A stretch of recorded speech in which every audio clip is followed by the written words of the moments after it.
கூட இருக்கிறவங்க நம்மளை வாழவே விட மாட்டாங்க. 2 குறிப்பு தந்துட்டு சொல்றேன். இந்த கூட இருக்கிறவங்க நம்மளை வாழ விட மாட்டாங்கங்கிற ஒரு எல்லை இருக்கு இல்லையா, அந்த எல்லையை முதலில் மனதளவில் கடந்து வாங்க.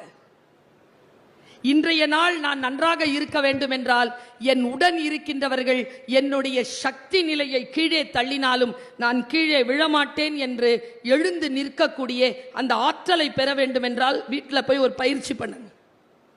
ஒரு டம்ளர் எடுத்துக்கோங்க, நிறைய அதில் தண்ணீரை நிரப்புங்க. ஒரு சொட்டு கீழே விழுந்தாலும் உயிர் போயிடுங்கிற அளவில் நிறுத்துங்க. உங்கள் மனைவியையோ கணவரை கூப்பிட்டு அதில் கொஞ்சம் போட சொல்லுங்களேன். 2-3 சொட்டு போட்டுருவாங்க, வழியாது.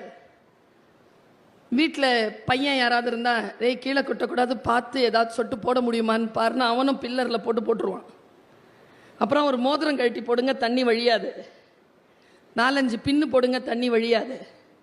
நான் யோசித்து பார்க்கிறேன், எங்கோ நாம் நின்று போகிறோம். அதற்கு பிறகும் நம்மால் பல தூரம் ஓடிவிட முடியும்ன்ற எனர்ஜி இருந்தாலும் எங்கேயோ நாம் நின்று போயிடுறோம். உதாரணத்துக்கு ஒரு நில இருக்குன்னு வச்சுக்கோங்க. இங்கே இருக்கு நில வாசல், நீங்கள் எப்படி போவீங்க? ஏன்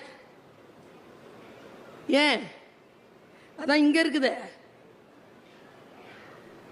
அவ்வளோதான். நமக்கு ஆறா யானை இருக்குல்ல, யானை மேலே எதையாவது ஏற்றிருங்க. அந்த யானை என்ன பண்ண தெரியுமா? மேலே ஏற்றிருக்காங்கல்ல, அந்த ஆளை கூட இடிக்காமல் கூட்டிகிட்டு போகும். அதனால்தான் ஆதி மிருகம்னு அதுக்கு பேர். இதுவரைக்கும் அந்த மிருகத்தை அழிக்கவே முடியல. எந்த சுனாமி வந்தாலும், எந்த நிலநடுக்கம் வந்தாலும், எந்த பேரிடர் வந்தாலும் யானை தான் நம்முடைய மூத்த கஜ மிருகம். அதுதான் நம்முடைய நாட்டின், இந்தியாவின், உலகத்தின் இறையாண்மையை சொல்லுகின்ற அந்த யானைக்கு தான் விநாயகன்னு பேர்.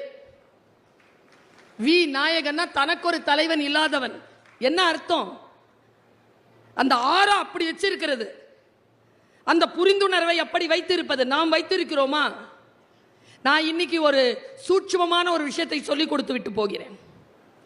யாராக நான் ஐ எம் மோட்டிவேட்டர். யார் உங்களுடைய சக்தி நிலையை கீழே கொண்டு வரதுக்கு நினைச்சாலும் நீங்க அனுமதித்தால் ஒழிய உங்கள் சக்தி நிலையை கீழே கொண்டு வர முடியாது. இப்ப நான் காலையில் புறப்பட்டேங்க.